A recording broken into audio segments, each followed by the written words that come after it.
पानातिपाता विरमणि सिक्खापदं समादयामि आदिन्नदाना विरमणि सिक्खापदं समादयामि कामेश मिथ्याचार।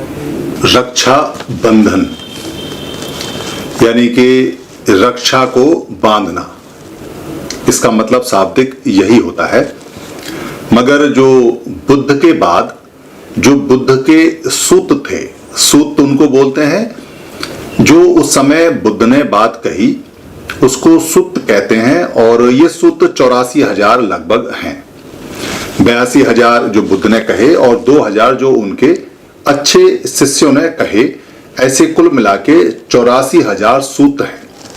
उन सूतों का रक्षा करना और उन सूतों को एक साथ गूंथना और उनको बांधना, ये काम हुआ भगवान बुद्ध के परिनिब्बान होने के बाद। यानी कि जब वो परिनिब्बत हो गए और उनका शरीर चला गया, उसके बाद एक सुबद्ध नाम के जो वृद्ध सबसे आखिरी भिक्खु बने थे, वो बड़े खुश हुए क्योंकि उन्होंने इतना ध्यान तपस्या तो की नहीं। वो बिल्कुल जब भगवान बुद्ध मरने वाले थे, अपने शरीर को छोड़ने वाले थे, तब वो आए थे। और भगवान बुद्ध के अंतिम समय में उन्होंने रिक्वेस्ट की बहुत ज्यादा, तो उन्होंने भगवान बुद्ध ने उनको तवज्जो दी और धम्म सिखाया। तो धम्म की प्रैक्टिस नहीं कर पाए, इसलिए पक नहीं पाए। तो उथली उथली बातें और जो उछली उछली बातें वो कहने लगे कि ये जो महासमण है, यानी कि श्रमण बोलते हैं संस्कृत भाषा में, वैसे समण है। जो महासमण है, महासमण का मतलब बुद्ध, जो महा माने बड़ा। जैसे महाभारत, तो अशोक के समय जो भारत था वो सबसे बड़ा था, तो अशोक का महाभारत। ऐसे ही जो समण है उसमें सबसे बड़ा समण है, यानी कि सबसे बड़ा समण या श्रवण उसको बुद्ध बोलते हैं। तो महासमण ये चला गया, अच्छा हुआ, क्योंकि ये हमें बात बात पे रोकता था। ए समण, ए भिक्खु ऐसे करो, ए सामनेर ऐसे करो, ए सावक ऐसे करो, ए भंते ऐसे करो, ये नियम पे नियम हमको बताता था। और इसने इतने सारे विनय के नियम हमें बताए कि हम उसमें बंध गए और वो खुशी से नाचने लगा, क्योंकि कच्चा था। वो कुछ ना सोतापन्न हुआ, ना वो अनागामिक हुआ, ना वो अनागामी हुआ, ना वो अरथ हुआ, ना ही वो सगदाकामी हुआ। तो वो कच्चा था, इसलिए उछल रहा था बहुत ज्यादा। उसकी इस उछल कूद को देखकर जो महाकश्यप थे या महाकाश्यप थे, उन्हें चिंता पड़ी कि ऐसे तो जो महासमण ने, भगवान बुद्ध ने, तथागत ने, भंगी बुद्ध ने जो इतना बढ़िया धम्म हमें खोज कर दिया है, वो तो खत्म हो जाएगा। क्योंकि अगर इसके नियमों में ये बंधा हुआ नहीं रहेगा, इसके नियमों में हम नहीं चलेंगे, तो इसको प्राप्त नहीं कर सकते। इसलिए विनय है, इसलिए विनय के नियम बताए हैं ताकि भिक्खु उस पर चलकर उसको प्राप्त कर सकें। तो कैसे किया जाए और इन सूत्रों को कैसे बांधा जाए, ये चिंता उनको होने लगी। क्योंकि अगर धम्म को रखना है तो धम्म को इंटैक्ट करने के लिए, बांधने के लिए उन नियमों को एक सूत्र में बांधकर, यानी कि एक सूत्र बाद में धागे को भी बोलने लगे, तंतु को भी बोलने लगे। यानी कि सूत्र को सूत्र में बांधना, या सूत्र को तंतु में बांधना, या सूत्र में गंठ बांधना। गंठ का मतलब है गांठ बांधना, जिसको ग्रंथ बोलते हैं बाद में। तो ऐसा उन्होंने कहा कि इसको बांधना चाहिए और इसकी सुरक्षा करनी चाहिए, इसकी रक्षा करनी चाहिए। रक्षा कैसे होगी? जैसे किसी चीज को बांध के रख देते हैं, उसकी सुरक्षा हो जाती है, खराब नहीं होती है। ऐसे ही इन सारे 84,000 सूत्रों को एक सीरियल में एक तरीके से, जैसे लाइब्रेरी में किताबें लगी होती हैं, पुस्तकालय में किताबें लगी होती हैं, और जैसे हर किताब के अंदर एक एक चीज नियमबद्ध तरीके से होती है, वैसे ही इनको सुव्यवस्थित कर कर, अच्छी तरह से मैनेज कर कर इनको बांधा जाए और सूत्रों को बांध के उनकी रक्षा की जाए। यानी कि सूत्र को बांध के जो रक्षा की उसको रक्षा सूत्र बंधन बांध के लोगों तक में बहुत बड़े फेस्टिवल के रूप में इस सावन के महीने में। अब सावन महीना जो है वो समणों का महीना, सावन महीना, क्योंकि एक महीना हो चुका है। जो भंते हैं और जो भिक्खुणी हैं वो सारे के सारे वत्सावास में हैं और खूब धम्म चारों तरफ चल रहा है और धम्म की बात हो रही है। हर सोमवार को धम्म लगता है और धम्म को सिखाया जाता है। लोग हर सोमवार को अष्टसील का पालन भी करते हैं। तो सोमवार खास है सावन के महीने के अंदर। तो वहां उन्होंने एक महीना चूंकि हो चुका है इस बात के लिए, और भगवान बुद्ध को गए हुए, यानी वैशाख पूर्णिमा में वो गए थे, और वैशाख पूर्णिमा से लेके जो वैशाख के बाद में जेठ की पूर्णिमा आती है, और जेठ के बाद में फिर आषाढ़ की पूर्णिमा आती है और आषाढ़ के बाद में सावन की पूर्णिमा आती है। तो लगभग 3 महीने से ऊपर का समय लगा इस बात के लिए कि इनको बांधा जाए। तो इस सावन पूर्णिमा को वो राजगीर के अंदर जो सप्तपर्णी गुफा है वहां पर अजात शत्रु जो राजा थे उन्होंने इंतजाम किया भिक्षुओं के लिए कि आप यहां सब इकट्ठे होके इन सब का इकट्ठा होकर एक संघायन करें। संघायन का मतलब है संघ को, जितने भी संघ हैं उसकी एक सभा करें। और वो पहला संघायन या पहली संगति हुई थी वहां पर राजगीर के अंदर भगवान बुद्ध के बैसाख के महीने के बाद सावन के महीने के अंदर। तो ये सारा समय इंतजाम लगा। महाकश्यप ने 499 भिक्षु छाटे जो अर्हत थे, जो अच्छी तरह से जानते थे, मगर जो 500वां भिक्षु था यानी आनंद थे वो अर्हत नहीं थे, इसलिए उसमें देरी हो रही थी। उनको कहा कि आप अर्हत होके आ जाइए। और आनंद चूंकि इस मुगालते में रहते थे कि मैं भगवान का सारा काम करता हूं और भगवान का भाई भी हूं, मुझे मेहनत करने की क्या जरूरत है, मैं तो वैसे ही पार हो जाऊंगा, वैसे ही तर जाऊंगा, वैसे ही तीर्ण हो जाऊंगा। मगर तीर्ण वैसे नहीं होते, पार वैसे नहीं होते, अर्हत वैसे नहीं होती। भगवान ने कई बार कहा आनंद मेहनत करो, मेहनत करो, मेहनत करो। यहाँ कोई सगा संबंधी किसी की मदद नहीं करेगा, हर एक व्यक्ति को अपनी मदद खुद ही करनी है। तो आनंद लास्ट समय में जाके अर्हत हुए। फिर 500 अर्हत भिक्षुओं की सभा हुई और जो साल्वेशन वाले जो भिक्षु थे जब वो वहां पहुंचे तो वहां महाकश्यप ने उसकी चेयरमैनशिप की, प्रेसिडेंट बने, अध्यक्षता की, उन्होंने सारा मैनेजमेंट संभाला। और उपाली जो थे, उपाली विनय में सबसे आगे थे भिक्षु, यानी उपाली जो भिक्षु थे उनको विनय सबसे ज्यादा आता था। विनय उसको बोलते हैं जो भिक्षुओं के नियम होते हैं, भिक्षुणियों के नियम होते हैं, जो भगवान बुद्ध के समय में एक एक जो भिक्षुओं और भिक्षुणी में कमी आती गई उस कमी को दूर करने के लिए जो नियम बनाए गए उस समय वो विनय के नियम थे। तो जो उपाली थे उनसे कहा कि आप विनय बताइए। और जो सुत थे यानी कि जो धम्म था वो सारा आनंद ने सुना था, क्योंकि आनंद ने भगवान बुद्ध से ये शर्त रखी थी कि मैं आपका सेवक तब बनूंगा यदि आप मुझसे ये वचन दें कि आप अगर बाहर भी कोई बात बता के आएंगे तो जिस संदर्भ में, जिस स्थान पे जो बात जैसे आपने बताई है वैसे ही मुझे भी बताएंगे और सारी बात मुझे पता होनी चाहिए, ताकि मेरे आने जाने वाले जो लोग मुझसे मिले तो वो मैं उन्हें बता सकूं कि भगवान उस समय वहां थे ऐसा कहा, भगवान उस समय थे वहां ऐसा कहा।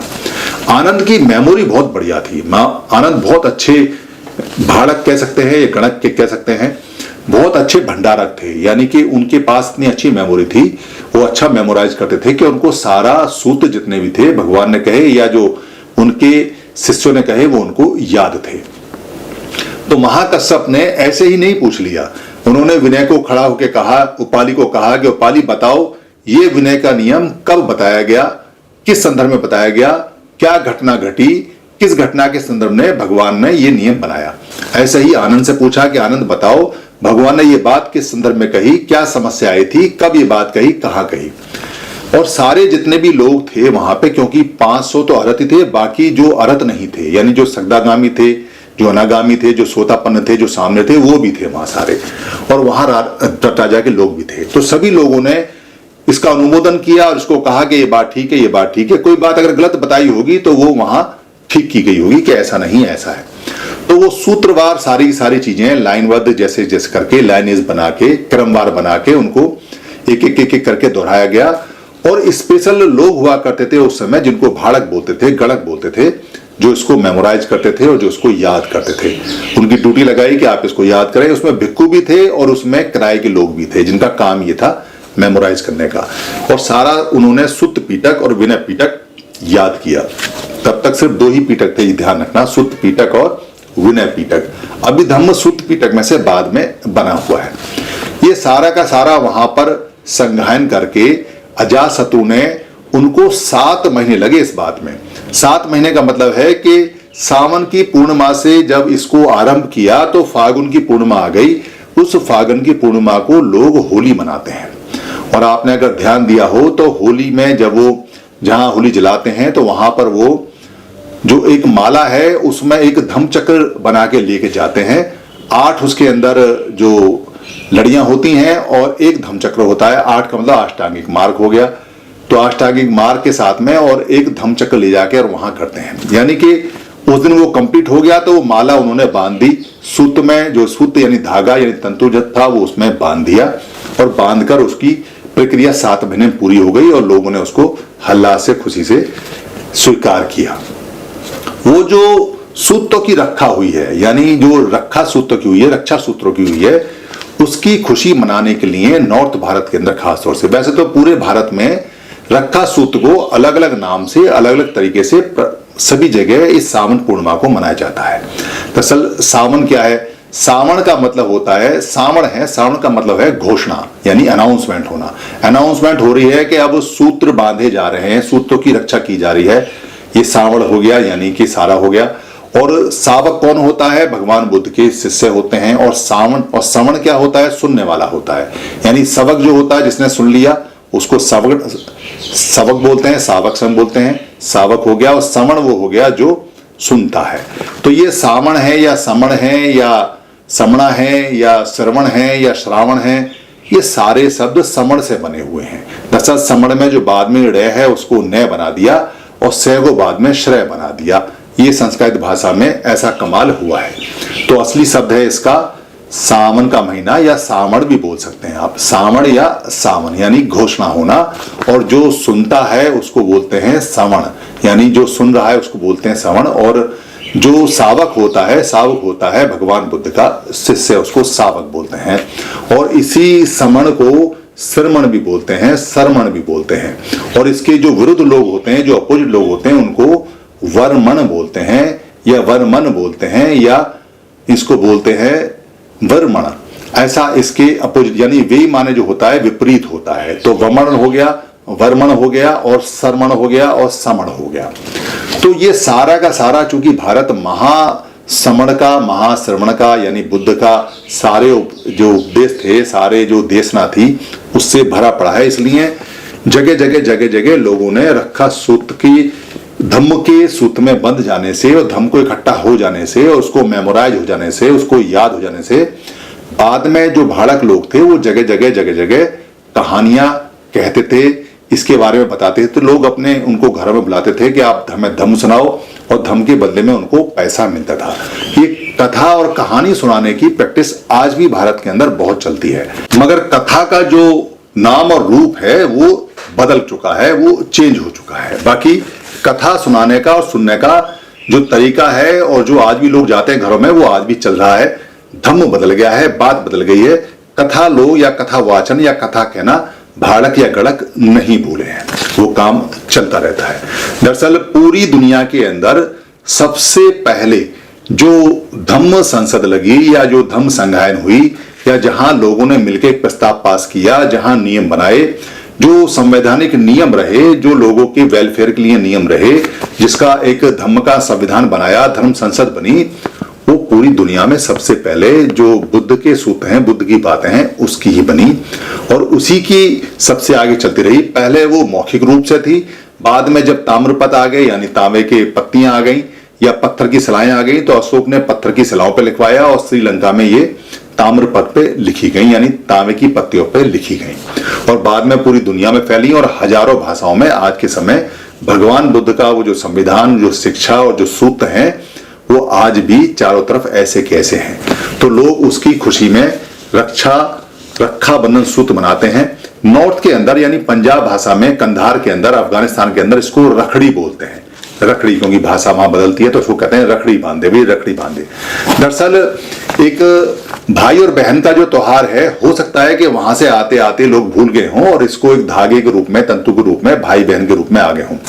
तो ऐसा हो सकता है कि, क्योंकि अगर रक्षा महिला अगर हमारी कमजोर होगी, तो जाहिर सी बात है कमजोर इसलिए है क्योंकि सामने वाला कोई आदमी है जो उसको परेशान कर रहा है। तो भारत के आदमी इतने कभी तो पहले रहे नहीं कि वो किसी की बहन को इस तरह से परेशान करेंगे या देखेंगे। अभी की बात तो हो रहा है, अब तो पाप बहुत बढ़ चुका है। और अगर एक बहन की रक्षा करनी है तो खाली बहन की रक्षा क्यों, फिर माँ की रक्षा क्यों नहीं, फिर बेटी की रक्षा क्यों नहीं, फिर पत्नी की रक्षा क्यों नहीं, फिर बूढ़ी जो दादी है उसकी रक्षा क्यों नहीं। यानी अगर रक्षा का सूत्र ही बांधना है, और अगर एक मर्द ने औरत को बांधना है, तो फिर सारे मर्द सारी औरतों को ही क्यों नहीं बांधते। इसमें सारी मर्द या सारे औरत क्यों नहीं आते। अगर कोई ऐसी बात है, तो आपकी अगर कोई रिश्ते में नहीं लगती है कोई महिला और आपकी गर्लफ्रेंड है, तो आप उसको क्यों नहीं बांधते, उसकी रक्षा क्यों नहीं करते। इसका मतलब यह है कि महिलाओं द्वारा पुरुषों द्वारा महिलाओं की जो रक्षा का जो सूत्र है, ये संवैधानिक रूप से या सैद्धांतिक रूप से या व्यवहारिक रूप से कहीं जमता नहीं है, क्योंकि एक सिर्फ बहन की रक्षा हो रही है, बाकी जो और दादी की, ताई की, मामी की, चाची की या पत्नी की या बेटी की, इनकी रक्षा नहीं हो रही है। दूसरा यह है कि एक ही दिन रक्षा हो रही है, तो 365 दिन रक्षा क्यों नहीं हो रही है। तीसरी बात यह है कि वो कमजोर किससे है और किससे वो डर रही है और किससे वो परेशान है जो उसकी रक्षा करनी पड़ रही है, और वो रक्षा करने के लिए इतनी दुबली पतली या इतनी कमजोर बना किसने दी है। क्योंकि भारत की जो महिलाएं हैं वो तो खुद मर्दों की रक्षा करती आई हैं। भगवान बुद्ध के समय में महिलाएं घर चलाती थीं, पूरा कुल चलाती थी, कुल माताएं होती थीं। वो तो पुरुषों को हिम्मत देती थी, जो नर हैं उनको हिम्मत देती थी, तो वो कमजोर तो कभी रही नहीं। आज भी जो हमारा ईस्टर्न स्टेट है और जिसमें मेघालय जो स्टेट है हमारा, उसके अंदर जो शिलांग जगह है, शिलांग के अंदर आज भी जो सबसे छोटी महिला होती है घर में, लड़की होती है, वो पूरे घर की मालकिन होती है। घर के मर्द बाहर कमाते हैं, महिलाएं भी कमाती हैं, मगर घर की मालकिन आज भी वहां महिलाएं होती है। महिला प्रधान वहां की कल्चर आज भी जो बुद्ध के समय की है वो आज भी वहां पर दिखाई देती है। तो ये जो रक्षा है, यानी कि जो रक्षा सूत बंधन दिवसों है या रक्षा सूत दिवसों है या रक्षा सूत दिवसंग है, इसको आप कैसे भी सेलिब्रेट करें, मगर एक बार धम्म के जो सूत हैं उनको जरूर देख लें, क्योंकि पूरा दिन आपके पास है। तो देखें कैसे कैसे संगायन हुई, कैसे कैसे पहले संगति हुई, कैसे कैसे भिक्खु वहां इकट्ठे हुए, क्या नजारा रहा होगा, इसका थोड़ा सा सोचेंगे तो आपको समझ में आएगा कि भगवान बुद्ध के जो सूत्र हैं वो पहली बार सबसे, यानी दुनिया के पहले जो सूत्र हैं वो सबसे पहले वहीं पे बंधे, वहीं उनकी सुरक्षा हुई, वहीं उनकी रक्षा हुई। तब इसका नाम रक्षा सूत दिवसों या रक्षा सूत बंधन दिवसों पड़ा। आपको रक्षा सूत दिवसों की या रक्षा सूत दिवसों की बहुत बहुत मंगल कामनाएं, बहुत बहुत बधाइयां हैं। आप इन सब सूत्रों को पढ़ेंगे तो सूत्र आपकी रक्षा जरूर करेंगे, कोई और आपकी करे ना करे, ये बिल्कुल 100% पक्का है। धन्यवाद। टीम 22 पर सभी वीडियो बुक कॉपीराइट फ्री है। आप अपने पोर्टल पर, अपने यूट्यूब पर, अपने फेसबुक पर या किसी भी जो भी ऐप है उस पर आप यहां से डाउनलोड कर टीम 22 से या फेसबुक से या मेरे पेज से कहीं से भी कोई भी वीडियो ले सकते हैं, उसको डाउनलोड कर सकते हैं। उसमें अपने नाम का कुछ भी ऐड कर सकते हैं या अपनी कमेंट्री कर सकते हैं। उस वीडियो का कोई भी पार्ट आप ले सकते हैं, उसका प्रिंट मटेरियल भी बना सकते हैं, उसको किसी भी भाषा में आप बदल सकते हैं, उसका ऑडियो चेंज कर सकते हैं, उसका वीडियो ले सकते हैं। आप जैसे भी चाहें टीम 22 की किसी भी वीडियो का या सारी वीडियो का इस्तेमाल कर सकते हैं। ये हमेशा कॉपीराइट फ्री थी और हमेशा कॉपीराइट फ्री रहेंगी। हमारा सिर्फ इतना काम होता है कि महापुरुषों की जो बातें हैं उन बातों को हम सरल भाषा में, आम भाषा में आप तक पहुंचा देते हैं। अब आगे आपका काम है कि आप अपनी भाषा में बदल के या ऐसा का ऐसा शेयर करके या इसको आगे भेजकर या इसका लिंक भेजकर या इसमें से कोई भाषा बदलकर या इसको प्रिंट कर या इसको लोड कर या डाउनलोड कर या इसको टीवी में बच्चों को दिखाकर या किसी को गिफ्ट कर जैसे भी चाहे वैसे इसको आगे पहुंचाएं। धम्म की सेवा सबसे बड़ी सेवा है, क्योंकि धम्म दान, धम्म को देना सभी देने में, यानी जितना भी हम किसी को देते हैं, दान देते हैं, उनमें सबसे बड़ा माना जाता है। अगर आपको लगता है किसी वीडियो में कोई परेशानी है तो आप हमें लिख के भेज दीजिए, हम दूसरा वीडियो बनाकर आपको भेज देंगे। आप धम्म की सेवा में सहायक बने, धम्म आपको खूब लाभ देगा, धम्म आपको लाभ देगा, आप धम्म को लाभ देंगे, ये दोनों इंटरचेंज है। यही धम्म की प्राकृतिक नियम है। धन्यवाद। शरणं गच्छामि।